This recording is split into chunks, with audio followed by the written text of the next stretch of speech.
Célébration à toi, Jésus-Christ. Puissance à toi qui siège au plus haut des cieux, mon Dieu. Merci. Sois le maître de ce moment, ce matin, au nom de Jésus-Christ. Amen. Bien-aimés, que le nom du Seigneur soit béni ce matin. Je vous salue dans le précieux nom de notre Seigneur et Sauveur, Jésus-Christ. Ce matin, nous allons aborder un thème très important.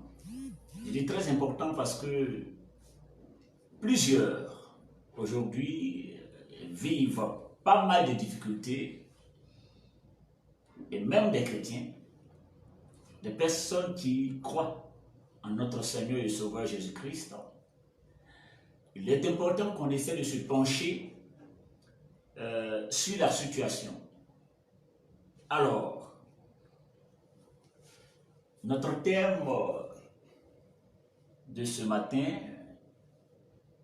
est « Pourquoi certains chrétiens souffrent-ils encore si Christ a tout accompli pour nous ?» La Bible dit que pendant que notre Seigneur et Sauveur Jésus-Christ était sur la croix, il disait « Tout est accompli » avant d'expirer. Alors, si tout est accompli, pourquoi souffrons-nous encore? S'il a déjà tout payé, il a payé la rançon. La Bible dit que le châtiment qui nous donne la paix est tombé sur lui. C'est pas ses maîtres sur lui que nous sommes guéris. Donc le châtiment qui nous donne la paix est tombé sur lui. Alors il est important qu'on ait la paix dans tout ce que nous faisons, tout simplement parce que quelqu'un a payé le prix de notre paix. Mais nous voyons que plusieurs recherchent encore la paix, plusieurs n'ont pas cette paix. Alors, qu'est-ce qui fait le problème? Pourquoi certains chrétiens souffrent-ils encore? Alléluia. Nous allons prendre la parole de Dieu dans le livre de Matthieu, le chapitre 16, le verset 13 jusqu'au verset 19. Matthieu. Merci Saint-Esprit.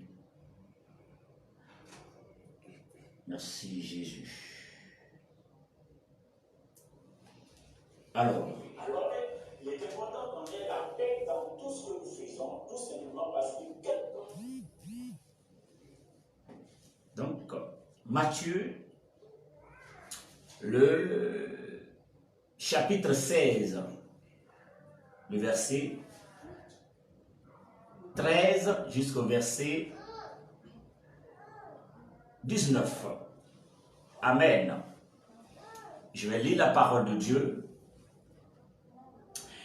Jésus, arrivé sur le territoire de Césarée de Philippe, posa cette question à ses disciples. Au dire des gens, qui suis-je, moi, le Fils de l'homme? Ils répondirent, les uns disent Jean-Baptiste, d'autres Élie, d'autres Jérémie, ou l'un des prophètes. Mais vous, leur dit-il, qui dites-vous que je suis? Simon-Pierre répondit, tu es le Christ, le Fils du Dieu vivant. 17. Jésus reprit la parole et lui dit, tu es heureux, Simon, fils de Jonas, car ce ne sont pas la chair et le sang qui t'ont révélé cela, mais mon Père qui est dans les cieux. Et moi, je te dis que tu es Pierre, et que sur cette pierre, je bâtirai mon église. Tu es Pétra, et sur cette Pétros, je bâtirai mon église et que les portes du séjour des morts ne prévaudront pas contre elle. Verset 19. Je te donnerai les clés du royaume des cieux. Ce que tu liras sur la terre sera lié dans les cieux. Et ce que tu délieras sur la terre sera délié dans les cieux. Amen. Seigneur, merci ce matin pour ta parole. Fais-nous du bien et conduis toutes choses à la gloire de ton nom. Au nom de Dieu. Que le nom du Seigneur soit béni. Bien. Nous allons développer ce thème. Pourquoi certains chrétiens souffrent-ils encore si Christ a tout accompli pour nous? Alléluia. Bien-aimé, la Bible dit en Osée 4, verset 6, que le peuple de Dieu périt de connaissance. Alléluia. Ne périt pas par manque de prière, par manque de jeûne, par manque d'offrande, par manque de dîmes, par manque de quoi que ce soit. Le peuple de Dieu périt par manque de connaissance. Waouh! C'est quoi cette connaissance que nous devons avoir? Quand la Bible dit que le peuple de Dieu périt par manque de connaissance, c'est quoi cette connaissance que nous devons avoir? Alléluia. Qu'est-ce que nous devons connaître? Alors, ce que nous devons connaître, c'est la parole de Dieu. C'est la parole de Dieu. Nous devons connaître la parole de Dieu. Mais en Jean 1, la Bible dit que cette parole a été faite chair. Et cette personne est venue parmi les hommes. Cette parole qui a été faite chair en la personne de Jésus-Christ est venue parmi les hommes. Donc, la conclusion est que c'est Jésus-Christ qui est la parole que nous devons connaître. C'est-à-dire le chrétien doit réellement connaître Christ. Alléluia. Le chrétien doit réellement connaître Christ. Gloire à Jésus-Christ. Et c'est pourquoi Jésus-Christ lui-même, il nous dit dans sa parole, en Jean 8, le verset 32, que vous connaîtrez la vérité et la vérité vous affranchira. Vous connaîtrez la vérité et la vérité vous affranchira. Affranchir, c'est rendre libre. Donc, lorsque vous allez connaître la vérité, cette vérité vous rendra libre. La vérité doit nous rendre libres.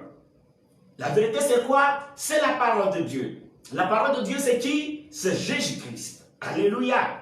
Et c'est pourquoi Christ lui-même nous dit encore, en Jean 14, le verset 6, il dit, je suis le chemin, la vérité et la vie. Donc, Christ est la vérité.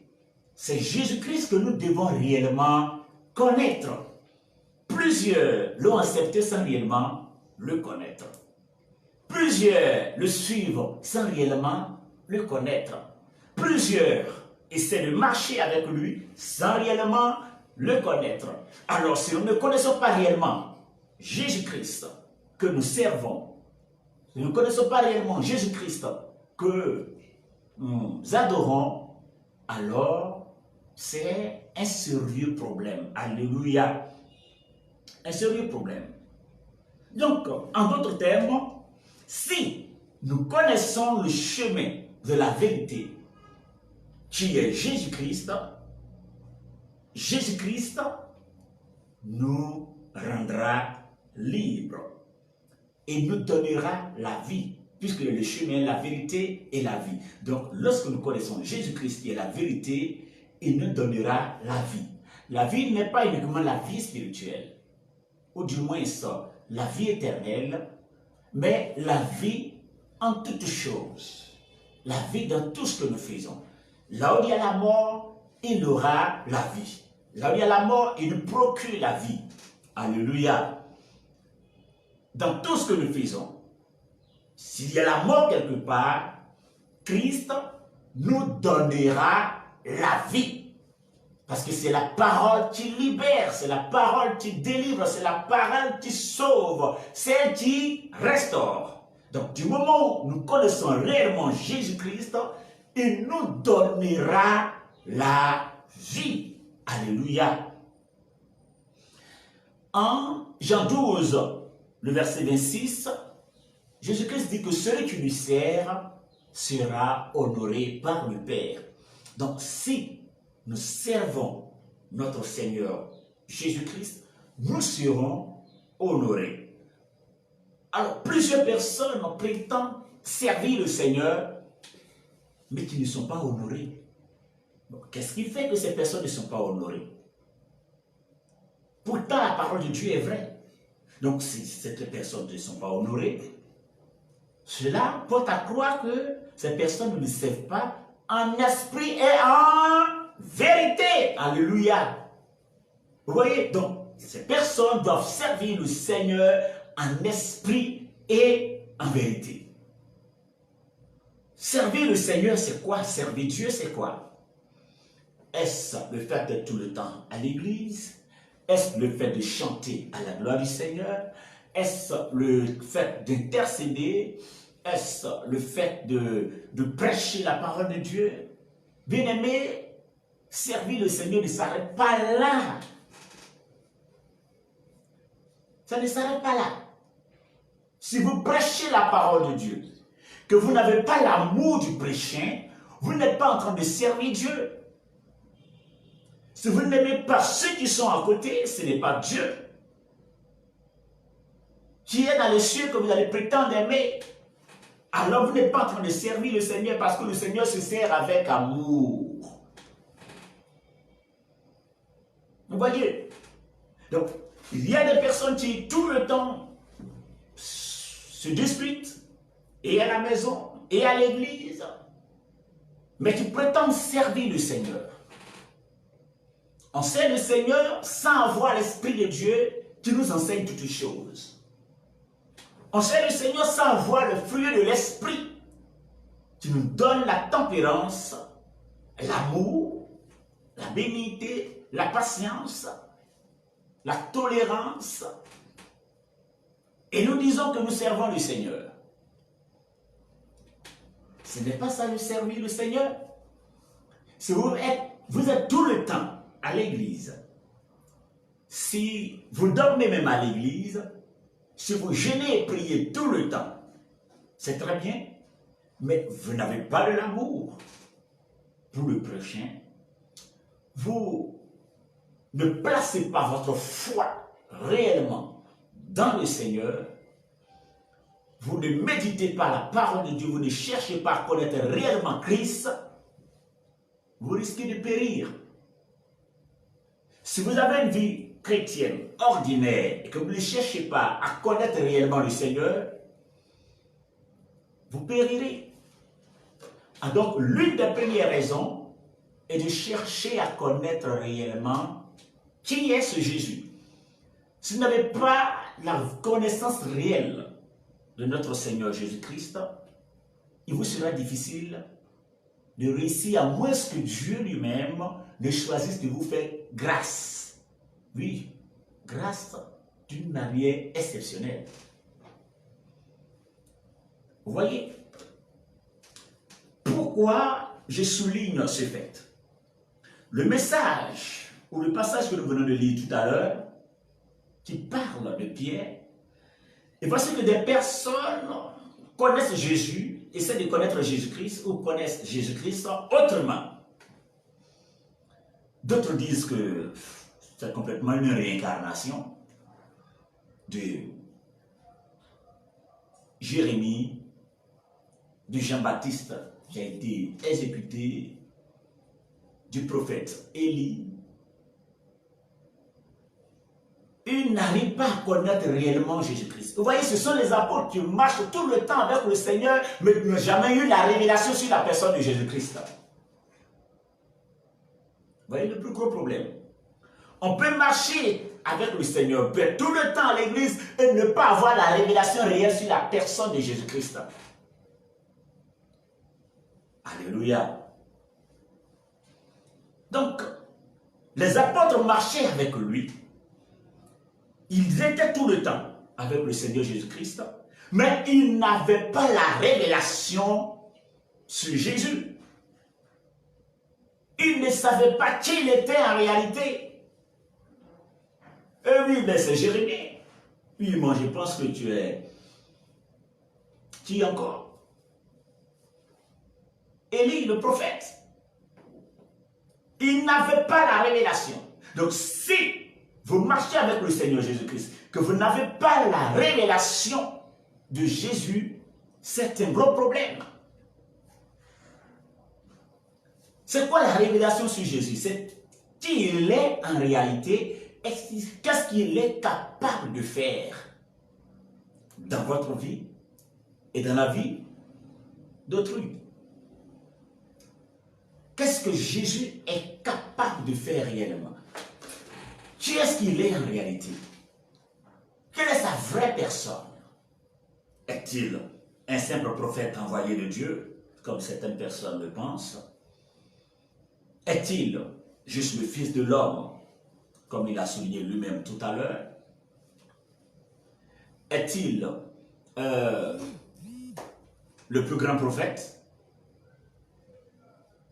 Est-il le Fils de Dieu?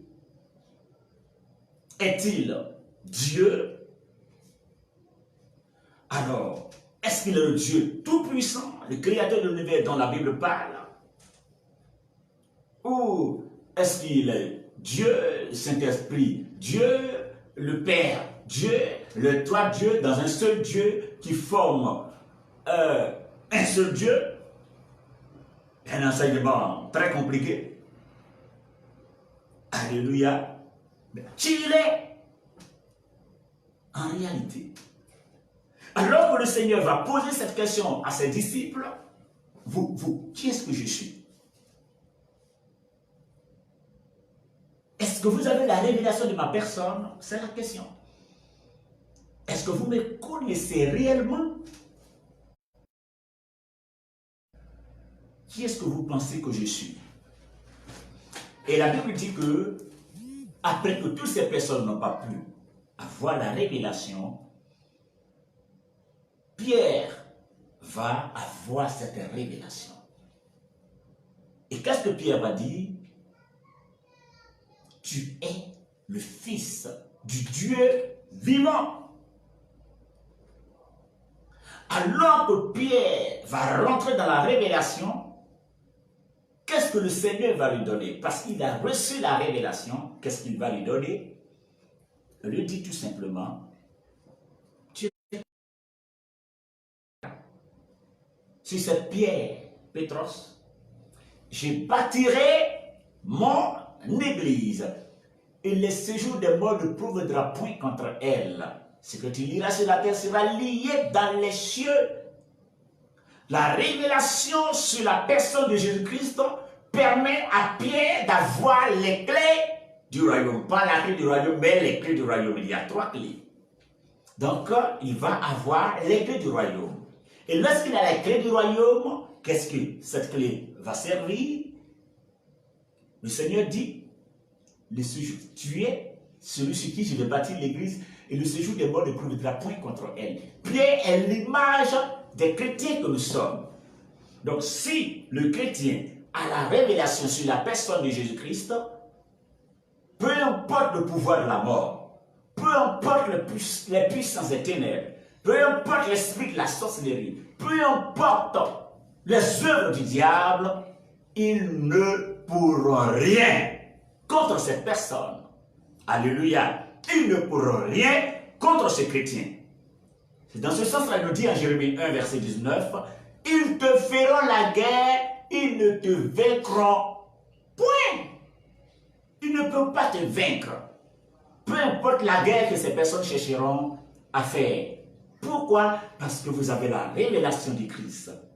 C'est-à-dire que si vous vivez, ce n'est plus vous qui vivez, mais c'est Christ qui vit en vous. Et du moment où personne ne peut contre Christ, personne ne pourra contre vous. Alléluia. Gloire au Seigneur. Donc, l'un des premiers problèmes est que le chrétien n'arrive pas à rentrer dans la révélation du Christ, n'arrive pas à connaître réellement qui est ce Jésus. Si vous le prenez pour prophète, simple prophète, vous aurez un retour de prophète. S'il est pour vous, Dieu le Fils, et que Dieu le Père Tout-Puissant, il est quelque part d'autre, alors vous aurez la récompense du Fils.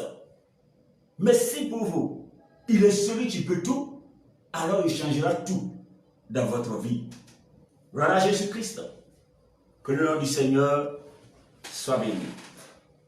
Alléluia. Donc, le premier point est que il est important que le chrétien arrive à réellement connaître Christ. Qui est ce Jésus? Il me faut rentrer dans la révélation de Christ.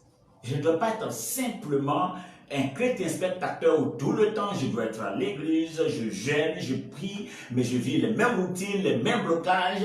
Je vais prier pour une seule situation, un même problème pendant 1 an, 2 ans, 3 ans, 5 ans, 10 ans pour le seul sujet et pas de résultat. Quel est ce Dieu que nous prions? Il est incapable. Pendant que rien n'est impossible à lui. Vous voyez? Donc il est important d'avoir la révélation sur Jésus-Christ. Un autre point est que il est important que toutes les puissances des ténèbres qui proviennent des alliances que nos parents ont tissées soient aussi rompues. C'est dans ce sens-là, il dit ce que vous allez lier sur la terre sera lié dans les cieux. Il y a quoi dans les cieux et ils seront liés. Qu'est-ce qu'il y a dans les cieux et qui sera lié? Et nous dit que vous n'avez pas à combattre contre la chair et le sang, mais contre les principautés, les dominations, les autorités, les esprits impurs dans les lieux célestes. Donc ces esprits impurs doivent être liés. Alléluia. Ces esprits impurs doivent être liés. Gloire à Jésus-Christ. Donc il y a ces esprits impurs qui agissent au travers des alliances tissées, au travers des héritages démoniaques que nous avons reçus de nos aïeux, de nos parents. Donc, le deuxième point, il est important de connaître la cause réelle de votre souffrance. Lorsque vous connaissez réellement le Seigneur Jésus-Christ, très bien, il faut connaître réellement la cause de votre souffrance. Pourquoi est-ce que je souffre tant? Est-ce un caractère en moi que le Seigneur veut briser? Est-ce un comportement en moi que le Seigneur n'aime pas qu'il veut briser? Parce qu'en réalité, lorsqu'on dit une preuve, c'est quelque chose en toi que le Seigneur n'aime pas qu'il veut briser ou un message qu'il veut te faire comprendre. Le Seigneur ne nous brise pas parce qu'il a envie de nous briser. Il ne fait pas souffrir ses enfants parce qu'il a envie de les faire souffrir. Le Seigneur permet les épreuves pour nous donner un message, pour nous orienter, pour nous enseigner quelque chose. Après qu'on connaît le message, l'épreuve s'arrête. Après qu'on comprend le message, l'épreuve s'arrête. Mais si on n'a pas encore compris le message que Dieu veut nous donner, l'épreuve ne fait que tarder. Sinon, ce n'est pas parce que Dieu il veut tout le temps nous faire souffrir. L'épreuve. Vous allez vivre l'épreuve pendant combien d'années? 5 ans, 10 ans, 15 ans, 20 ans? Ouvrez votre esprit et cherchez à comprendre le message que le Seigneur veut vous donner, alors l'épreuve s'arrête. Donc, je dois savoir pourquoi je vis cette situation. Est-ce une preuve? Automatiquement, je cherche à revoir ce que le Seigneur veut briser en moi. C'est un point. Alors, il arrive que ce ne sont pas des épreuves, mais, comme je l'ai souligné tout à l'heure, des alliances. C'est quoi une alliance? Je vais souligner quelque chose que s'il va nous amener à comprendre. La Bible dit, en Ézéchiel, le chapitre 8, le verset 7 jusqu'au verset 18, que Ézéchiel passait tout son temps à prêcher la parole de Dieu, à annoncer le message de Dieu, à prophétiser. Malgré la prophétie d'Ézéchiel, le peuple de Dieu n'en faisait aucun cas. Malgré la prophétie, malgré le message d'Ézéchiel, le peuple n'en faisait aucun cas. Le peuple de Dieu s'en foutait de ce qu'Ézéchiel disait. Alors Ézéchiel va parler au Seigneur, mais qu'est-ce qui n'a pas marché?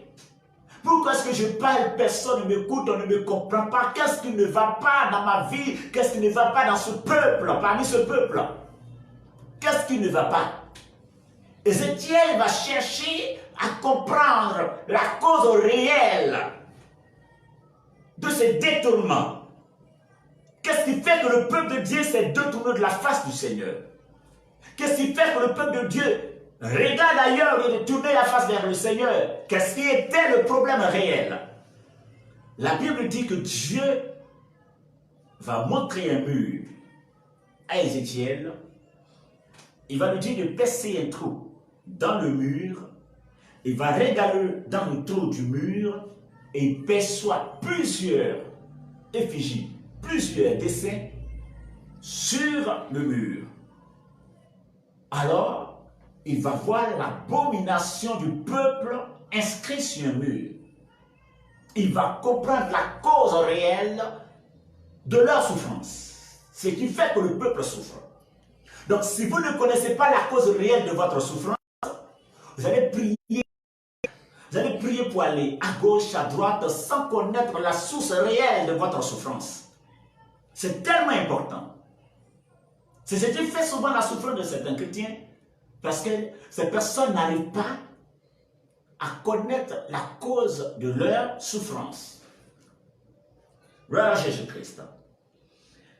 Parce que c'est très intéressant aujourd'hui de dire, je suis en Jésus-Christ, il n'y a plus de lien dans ma vie, les choses anciennes sont passées, toutes choses sont devenues nouvelles. C'est très intéressant cette phrase. Et c'est la Bible même qui le dit. Mes frères, si vous ne vous penchez pas sur ce cas, afin de pouvoir briser, vous aurez des problèmes. Pourquoi le Seigneur dit ce que vous allez lier? Donc, il y a quelque chose à lier, il y a un combat à faire. Quand il dit vous n'avez pas à combattre contre la chair et le sang, mais contre les principautés, les dominations des esprits induits dans le lieu céleste. Donc, ça montre qu'il y a un combat spirituel à faire. Lorsqu'il nous donne des armes en Luc 19, afin de marcher sur les serpents, sur les scorpions, sur toute la puissance de l'ennemi, rien ne pourra nous nuire, s'explique qu'il y a un combat à faire. Donc, le chrétien a un combat à faire. Nous devons nous asseoir pour dire, les choses anciennes sont passées, tout est brisé, je n'ai plus de combat à faire, je suis relax, je vis ma vie chrétienne dans la tranquillité, Seigneur intervient, Seigneur agit, et puis tout tombe des cieux. Bien-aimés, tant que vous ne vous levez pas, vous risquez de périr. Si vous laissez votre vie à la chance, vous n'aurez jamais de chance. On ne laisse pas sa vie à la chance. Vous n'aurez jamais de chance si vous laissez votre vie à la chance. Alléluia.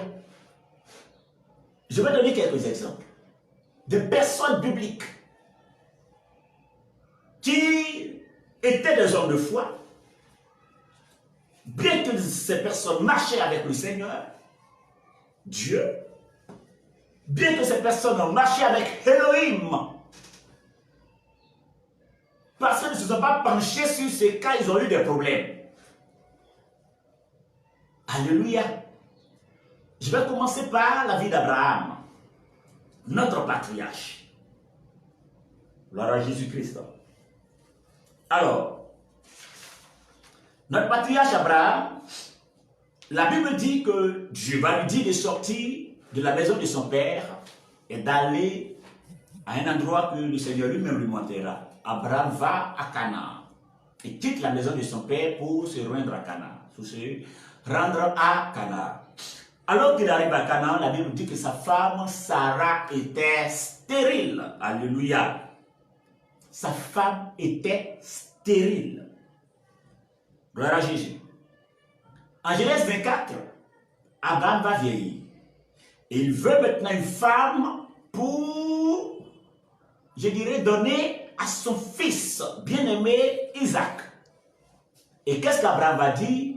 Il ne veut pas que son fils Isaac prenne une fille cananéenne, mais qu'il prenne une fille qui vient de chez lui, Abraham. C'est alors qu'Abraham va envoyer son serviteur aller chercher une femme dans son pays pour son fils bien-aimé Isaac.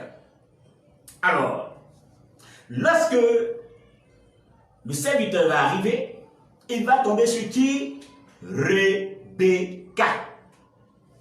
Rebecca était la fille du frère d'Abraham qui était resté au pays qui s'appelait Nahor. Donc, encore un frère d'Abraham, dans la maison d'Abraham encore. Et lorsqu'il va chercher cette fille Rebecca, Rebecca encore était stérile. Elle venait de la maison d'Abraham stérile. Alléluia. Quelque temps plus tard, en Genèse 29, Isaac aussi va faire un fils du nom de Jacob et Ésaü. Alors, Jacob a aussi besoin de prendre une femme. Il va aller dans le pays de ses pères, Abraham et Isaac. Et Jacob va prendre pour femme Rachel. Et qui était Rachel? Rachel était la fille du frère de Rebecca. Rebecca, qui était la femme d'Isaac, avait un frère qui s'appelait Naban. Et Naban a eu une fille du nom de Rachel. Donc, il va encore prendre une fille de sa famille. Et lorsque Rachel arrive, stérile. Vous voyez, la stérilité dans leur lignée familiale. Quand bien même qu'ils étaient des personnes qui marchaient avec Dieu. En dehors de cette stérilité dans leur lignée familiale, il y a même aussi le mensonge de la lignée familiale d'Abraham. Abraham va quitter Canaan, va aller en Égypte, arriver en Égypte, il va dire que Sarah, sa femme, n'est pas sa femme, mais c'est sa soeur, et le peuple, on le lui arrache à sa femme parce que la Bible dit qu'elle était belle. Il va mentir pour dire que c'est sa soeur, ce n'est pas sa femme. Quelque temps plus tard, à Guérar, Isaac aussi, le fils d'Abraham, la même chose. Il va mentir pour dire que sa femme, Rebecca, n'est pas sa femme, mais sa sœur. La Bible dit qu'elle était fort belle de peur qu'on lui arrache à sa femme. Quelque temps plus tard, Jacob, lui aussi, il va mentir à son frère Ésaü afin de voler son droit d'aînesse. Le mensonge dans leur lignée familiale. Mais ça ne s'arrête pas là. Les frères, ou du moins les fils de Jacob, viennent mentir à Jacob que le fils que tu aimes bien du nom de Joseph a été dévoré. Donc, Abraham a menti, son fils Isaac a menti, son petit-fils Jacob a menti, leurs arrière-petits-fils ont menti. Le mensonge dans leur lignée familiale. Bien qu'ils marchaient avec Dieu, parce qu'ils ne se sont pas penchés sur ce cas, ça n'a pas brisé l'héritage démoniaque qui était dans leur vie. J'espère que tu me suis. Gloire à Jésus-Christ. Donc, il y a des familles comme ça, où on ne se marie pas. Il y a des familles où on n'avance jamais. Il y a des familles où on ne prospère jamais. Il y a des familles où on reste dans une misère totale. Il y a des familles où tout le monde a de gros diplômes, mais personne ne peut obtenir un emploi stable. Il y a des familles où le niveau intellectuel s'arrête en classe de 3e ou 5e ou CM2. Il y a des familles qui gîtent sous la malédiction. Alléluia. Alors que le Seigneur nous donne cette capacité de pouvoir aller contre, il faut se saisir de ses âmes pour briser. Amen. Nous allons aborder un autre point, un autre exemple. Là, je vais même venir sur Moïse pour qu'on arrive à mieux comprendre. Moïse qui a parlé face à face avec Dieu, qui a été sur la montagne, 40 jours dans la présence de Dieu, ça n'a pas brisé l'héritage démoniaque, le lien qui était dans la vie de Moïse, ça n'a pas brisé ça. Quand bien même il a été dans la présence de Dieu, il a parlé face à face avec Dieu pendant 40 jours, ça n'a pas brisé ça. Quel est le problème de Moïse? La Bible dit en Genèse 49, le verset 5 au verset 7, son grand-père, l'arrière-grand-père de Moïse s'appelait Lévi. Et donc en Exode, chapitre 2, le verset 1, la Bible dit qu'une personne de la famille de Lévi va prendre une femme dans la maison de Lévi. Vous voyez? Donc, les parents de Moïse viennent de la maison de Lévi. Donc, Lévi, Dieu avait maudit la colère de Lévi tellement il était cruel, il tuait, il était rempli de colère. Dieu avait maudit leur colère. Alléluia. Alors, qu'est-ce qu'il va se passer? La Bible dit que, comme les grands-pères de Moïse, Lévi ont tué, Moïse aussi, tu vois deux personnes qui sont en train de faire par là, afin de les séparer. Il ne sait pas comment il les a séparés, il a exécuté un. Il ne veut pas s'arrêter là. Il était toujours conduit par le peuple de Dieu. Je dirais, il conduisait toujours le peuple de Dieu. Jusqu'à ce qu'ils arrivent dans le désert. Moïse va partir dans la présence de Dieu. Il va faire 40 jours. Lorsqu'il va descendre, il venait de sortir fraîchement de la présence de Dieu. Il était rempli d'onction. C'était difficile donc qu'on puisse regarder son visage tellement il était rempli. Mais, malgré qu'il soit rempli, ça n'a pas brisé le problème. Et quel était le problème? Moïse descend. Lorsqu'il descendait de la montagne, il tenait les pieds de l'alliance. Lorsqu'il a vu le peuple de Dieu en train de vénérer le veau d'or, il prend les pieds de l'alliance, qui est l'image de la Bible, il va jeter au pied de l'alliance brisée. Après avoir déchiré la Bible, qu'est-ce qu'il va faire encore? Il prend le veau d'or, il rend en cendre, il verse dans le torrent et dit au peuple de Dieu, buvez. Buvez l'or. Waouh! Rempli de colère. Dieu lui dit, tant, ils arrivent à la montagne, tant, le bâton. Sur la montagne, il prend la montagne, il prend la, comment on appelle ça, le bâton pour frapper la montagne 2 fois. Waouh! Oh, le rocher qui leur donnait de l'eau était l'image de la personne de Jésus-Christ. C'est-à-dire que Moïse a pris le bois pour taper sur la tête de Jésus. Alléluia. Colère. Donc il y a des familles colériques, des familles remplies d'amertume, de nervosité, de cruauté. Parce que Moïse s'est pas penché sur le tas, quand bien même il était proche de Dieu, ça n'a pas brisé ça. Donc il est important de rompre le point de contact qui vous lie à vos aïeux. Tu constitues toutes sortes de malédictions dans votre vie. C'est pour cela que le Seigneur nous donnerait ses armes. Gloire à Jésus-Christ. Alléluia. Mais cela ne s'arrête pas là.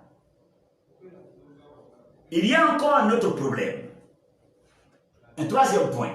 Tu constitues encore la souffrance dans la vie des chrétiens. Le troisième point, c'est la sorcellerie dominicale. Ou du moins, la sorcellerie domiciliaire. C'est-à-dire la sorcellerie en notre domicile, donc la sorcellerie domiciliaire. Il y a autant de sorcellerie domiciliaire dans la Bible. La sorcellerie domiciliaire, c'est-à-dire la sorcellerie dans votre maison, dans votre propre maison. Ça a commencé avec Caïn et Abel. En Genèse 4, verset 8. Caïn va manifester une jalousie vis-à-vis de son propre frère et le tue. Jalousie. Parce que je suis agréé par Dieu, parce que je suis aimé par Dieu, tu me tues. Ça ne s'arrête pas là. En Genèse 37, le verset 23, le verset 24, le verset 25 jusqu'au verset 28, Joseph, les frères de Joseph vont comploter contre lui afin de l'exécuter. Mais ils ne l'ont pas tué, ils vont le jeter dans un puits. Oh.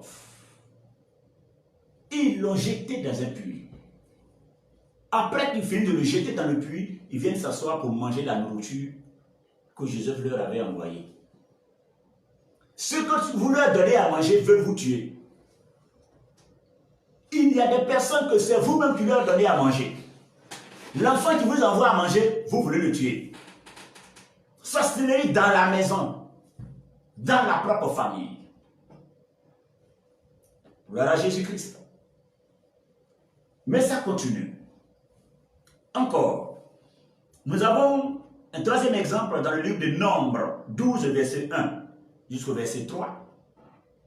Les grands frères de Moïse, Aaron et sa sœur Marie, qui est prophétesse, du moins qui était prophétesse, la prophétesse et le souverain sacrificateur, c'est-à-dire la prophétesse et le prêtre, les deux, prophétesse et prêtre, les deux commencent à murmurer contre Moïse. La prophétesse et le prêtre commencent à murmurer. Vous voyez, un homme de Dieu même peut murmurer contre vous.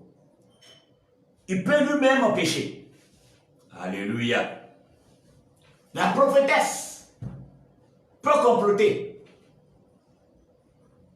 Le prêtre peut comploter. Le pasteur peut comploter.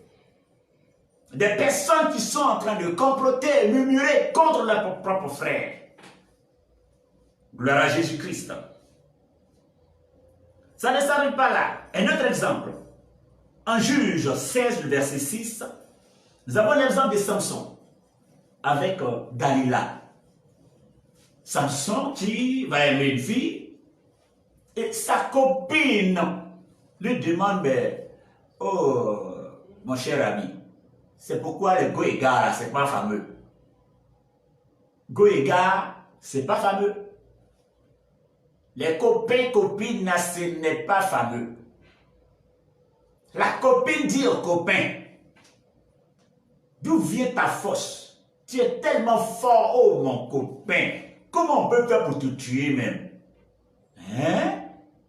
Comment on peut faire pour te lier? Comment on peut faire pour t'attraper? Quel est ton secret? La copine qui dit au copain, montre-moi ton secret, comment on peut faire pour te tuer? Mais il était tellement aveuglé par l'amour qu'il lui dit, voilà comment on peut faire pour me tuer. Alléluia. Il était complètement sorcelé par sa beauté. Envoûté par sa beauté. Alléluia. Faites attention de ne pas être envoûté par la beauté. Faites attention de ne pas être envoûté par la beauté. Pas uniquement la beauté, mais faites attention de ne pas être envoûté. Que ce soit la beauté, le matériel, la gloire. Ne soyez pas aveuglés. Alléluia. Ça ne s'arrête pas là. En Job 2, le verset 9, nous voyons encore la femme de Job qui va lui dire, mais ton Dieu est en train de prier, puis tu pries jusqu'à, mais toujours il y a des malheurs qui t'arrivent. Ça là, on entend ça tout le temps. Tu vas à l'église, église, tout le temps. Depuis que tu vas à l'église, là même, tu as gagné quoi? Depuis que tu vas à l'église, qu'est-ce que tu as eu dans l'église là même? Hein? Tu es là, tu es en train de souffrir comme ça. Regarde comment tu souffres, puis depuis tu es là, tu restes toujours attaché à ce Dieu. Dieu te fait souffrir, tu es toujours avec lui. Mon mari, il faut maudire ce Dieu-là même, puis tu vas mourir. Maudire le plus, tu vas mourir.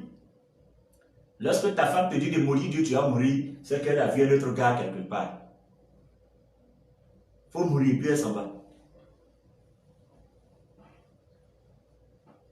Alléluia. Il faut mourir. Si tu meurs, ouais. Ça va, hein. Gloire à Jésus. Alors, il est important Ne faites très attention.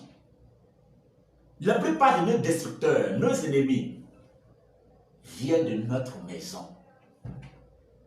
Oui, la majorité, c'est dans notre maison. Et la Bible dit, en Michée 7, verset 6, l'homme a pour ennemi les gens de sa maison. La belle-sœur s'élève contre la belle-mère, ou la belle-mère s'élève contre la belle-sœur. Le beau-frère contre le beau-père.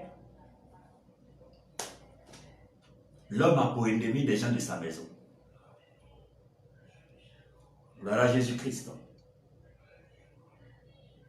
Alors, quelle leçon qu'il a réservé tous ces destructeurs ou toutes ces alliances? Comment est-ce qu'on peut en finir avec ce problème?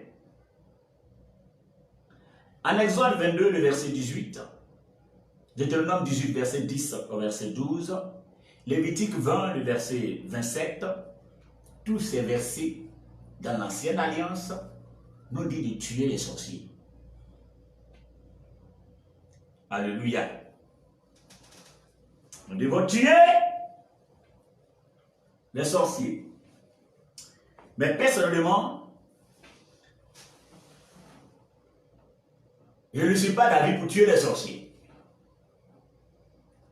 Heureusement que c'est dans l'ancienne alliance. Alors, dans la nouvelle alliance, qu'est-ce qu'il faut faire? Des gens qui nous créent des ennemis, qui nous détruisent et puis on ne doit pas les tuer.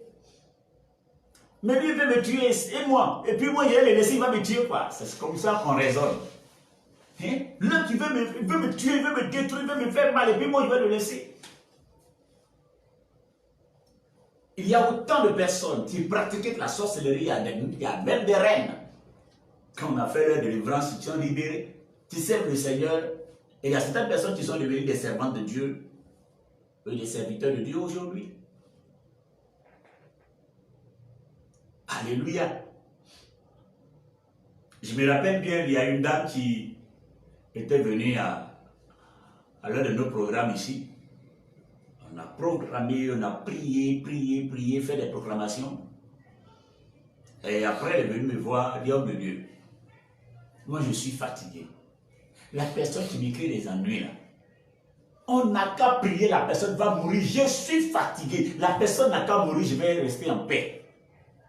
Je dis, ok, vous êtes sûr? Je dis, oui, je suis sûr. Ok, on va prier. On a proclamé que la personne tombe sérieusement malade.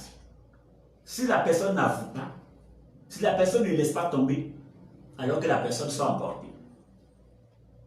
On a proclamé ainsi.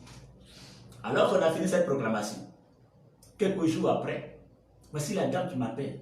Homme de Dieu,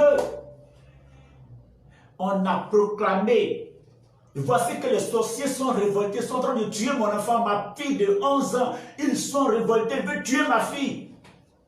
Vous venez, on va proclamer encore, ils vont mourir, ils veulent tuer ma fille, ils sont révoltés. Il dit, envoie ta fille. Et là, il envoie la fille. Je regarde, le Saint-Esprit me dit que c'est elle-même qui est la sorcière, donc elle va mourir. Il lui a dit, madame, votre fille de 11 ans, c'est elle qui est la sorcière, c'est elle qui vous détruit, donc... Quoi? Non, il ne faut pas, elle va mourir, il ne faut pas, elle va mourir. On n'a qu'à demander pardon à Dieu. Hein? C'est pour des gens là qui doivent mourir, toi, ton enfant.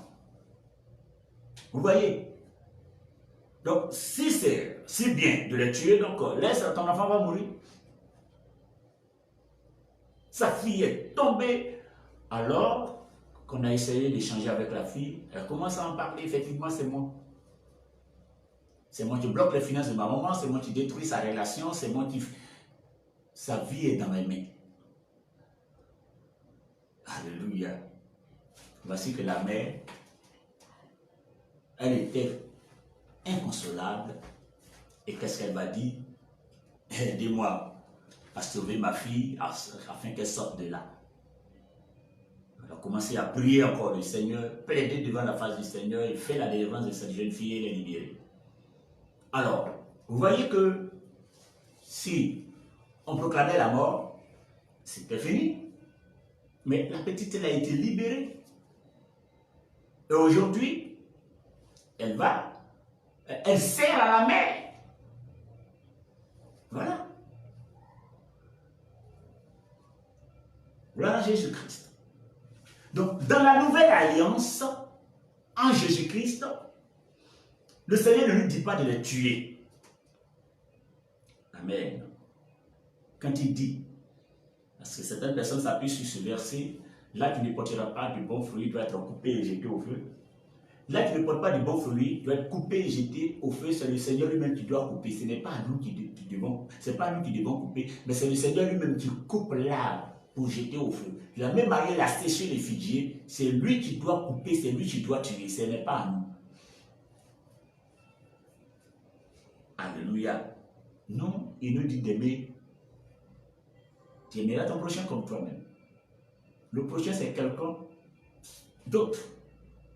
Tu peux être une mauvaise personne, peut être une bonne personne, peut être une personne qui a une mauvaise nature spirituelle, mais il faut l'aimer.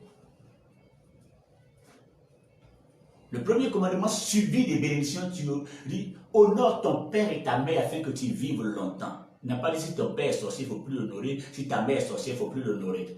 Honorer, c'est d'avoir un respect profond pour la personne. Mais l'esprit de la sorcellerie qui anime la personne, on ne joue pas avec ça. Alléluia. Gloire à Jésus. Alors, vu tout ce que nous venons d'entendre,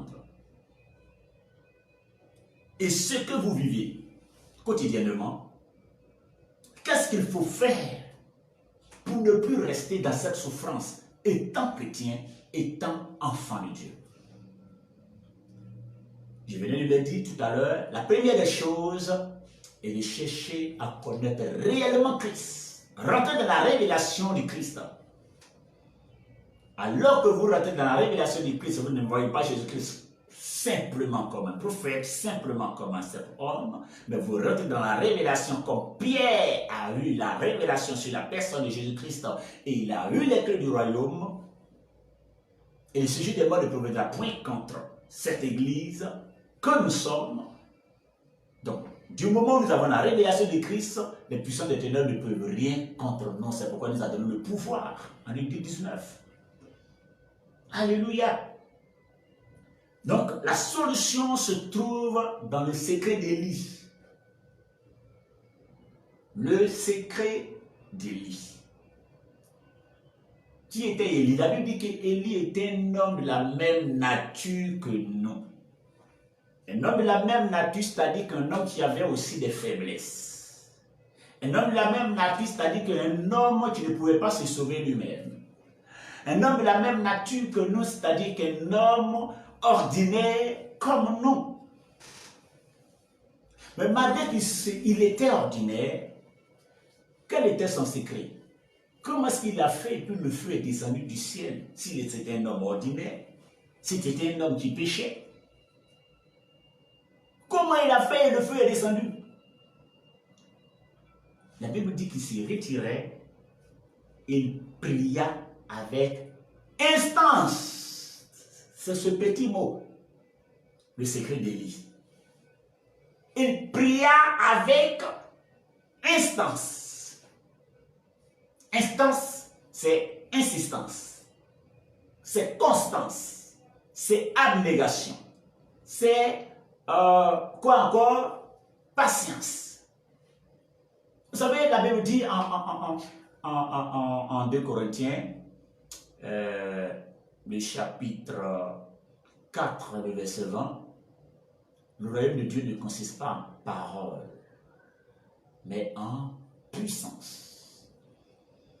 Ce qui fait de nous chrétiens, c'est la démonstration de puissance, c'est de faire les choses comme Christ. Arrêtons de... Voilà, mais démontre la puissance de Dieu. Je dis bien la puissance de Dieu, je ne parle pas de la puissance de vaudou, je ne parle pas d'une puissance occulte, je ne parle pas de la magie ou de toutes sortes de feux étrangers apportés dans l'église. Non, non, non, je parle de la démonstration de la puissance de Dieu réellement. Voilà. Mais comment est-ce qu'on peut démontrer la puissance de Dieu? Que le Seigneur nous dit en Somme 68, verset 29, ton Dieu ordonne que tu sois puissant. Alors le chrétien doit manifester la puissance. Un En Isaïe 54, à partir du verset 15 jusqu'au verset 17, si l'on forme des complots contre toi, cela ne viendra pas de moi. Donc, il y a des moments où des personnes forment des complots contre le prochain, mais quiconque se liera contre toi tombera sous ton pouvoir. Donc, il vous faut avoir un pouvoir afin que des personnes tombent sous votre pouvoir. Mais si vous n'avez pas de pouvoir, c'est vous qui allez tomber. C'est pourquoi vous tombez tout le temps. Parce que vous manquez de pouvoir. Qu'est-ce qui fait que vous manquez de pouvoir? Vous n'avez pas la révélation du Christ. Alléluia. Gloire à Jésus. J'espère qu'on se comprend. Amen. Donc, il est important d'avoir cette révélation du Christ. La Bible dit, en Marc 16, 17, voici des miracles qui accompagneront ceux qui auront cru. Alors, du moment où nous croyons en Jésus-Christ, il faille qu'il y ait un miracle qui nous accompagne.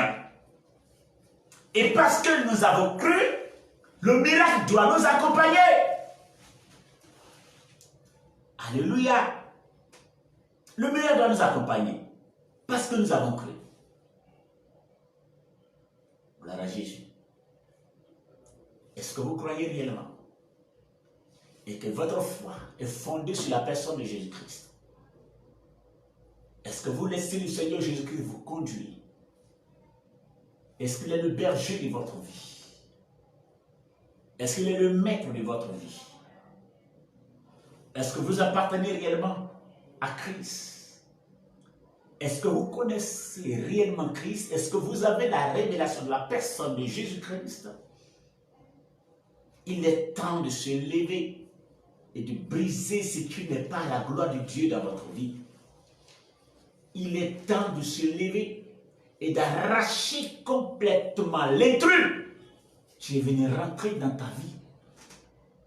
Il est temps de te lever et briser tout ce qui constitue autant d'obstacles à ta réussite.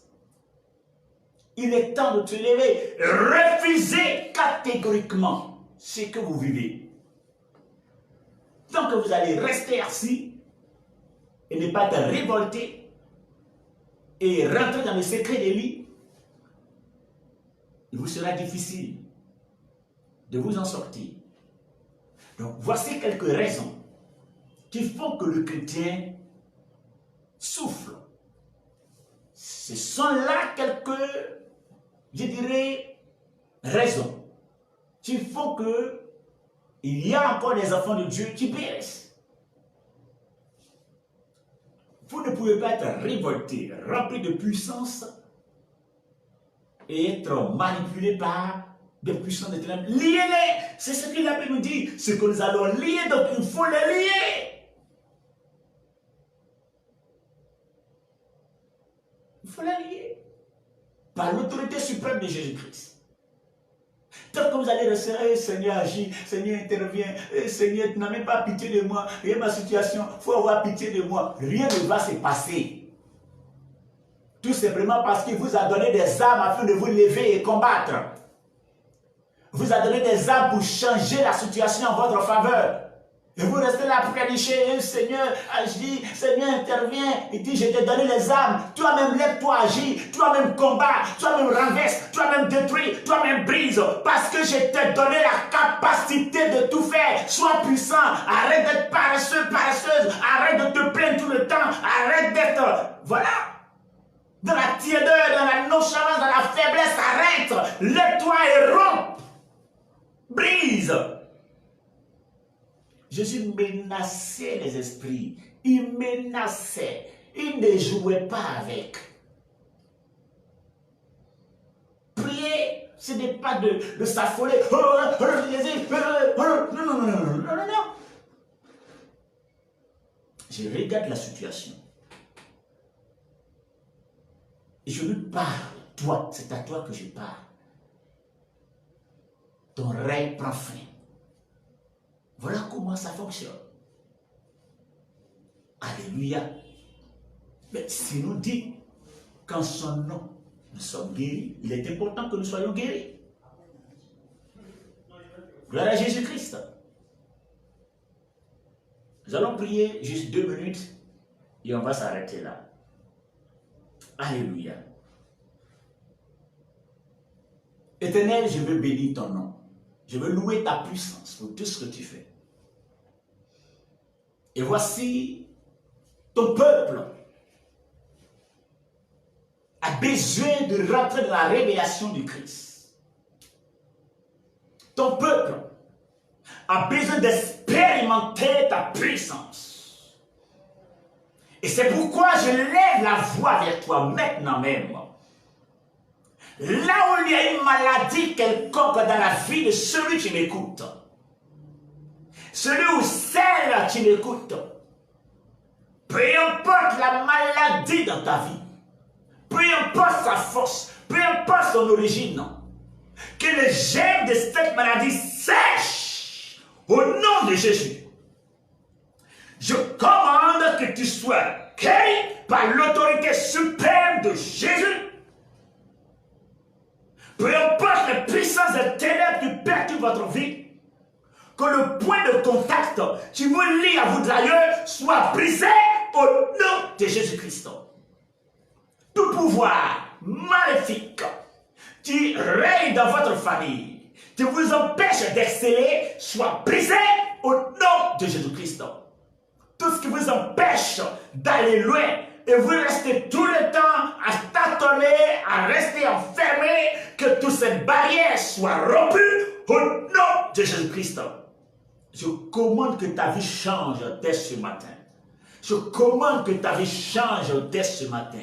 Je déclare que tu sois un témoignage vivant à la gloire du Seigneur. Au nom de Jésus, va, réussis. Et que le nom du Seigneur soit glorifié. Merci de m'écouter. Merci d'expérimenter la puissance de Dieu. Merci de démontrer la gloire de Dieu au quotidien. N'attendez pas de vous réveiller le matin afin de prier ou d'aller vous coucher la nuit avant de prier. Non, non, non.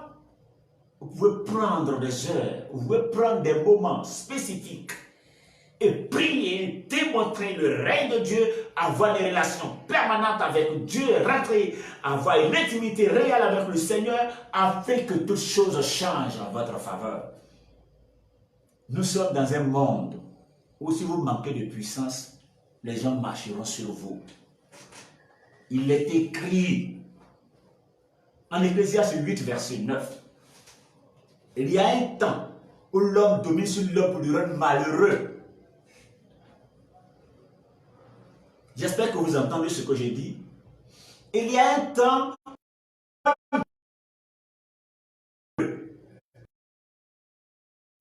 donc si vous n'exercez pas la puissance de Dieu, des personnes marcheront sur vous pour vous rendre malheureux.